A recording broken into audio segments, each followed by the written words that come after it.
આજે શું બનાવીશ? મુરબ્બો બનાવીશ. હા, આજે આપણે મુરબ્બો બનાવી છીએ અને ઘણા લોકો છુંદો પણ કહે છે. તો એના માટે 1.5 કિલો રાજાપુરી કેરી લીધી છે અને એને સારી રીતે ધોઈ અને પછી એને છાલ ઉતારવાની છે.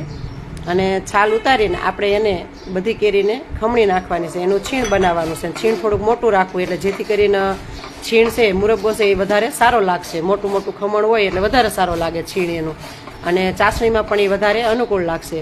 અને ખમણ તૈયાર થયા પછી થોડુંક મીઠું ઉમેરી અને બધું સારી રીતે એને મિક્સ કરી દેવાનું છે. અને હાથેથી અને 15 થી 20 મિનિટ એને પડ્યો રહેવા દેવાનો છે. એટલે મીઠાનું પાણી થાય ત્યાં સુધી. પછી મીઠાનું પાણી છે એ નીચોવી અને કેરીનું છીણ અને પાણી દૂર કરવા માટે એને નીચવી અને બીજા વાસણમાં લઈ લેવું.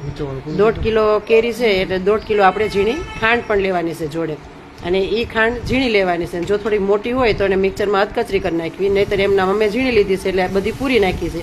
અને 1.5 કિલો ખાંડ 1.5 કિલો કેરી બરાબર છીણ છે એની અંદર નાખી અને વ્યવસ્થિત રીતે આપણે સરસ રીતે એને ચમચા વડે આપણે મિક્સ કરી દઈશું.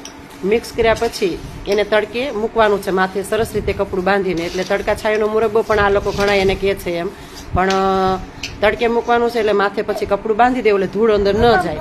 અને પછી સારી રીતે એમાં મૂકી દેવાનું. જો તજ લવિંગ ભાવતો હોય તો નાખવાનું. 5 દિવસ સુધી તડકે રાખ્યા પછી આ મુરબ્બો તૈયાર થઈ ગયો છે આપણો. અને જો અમે આમ બનાવીએ તમે કેમ બનાવો તો કોમેન્ટ કરજો જરૂર.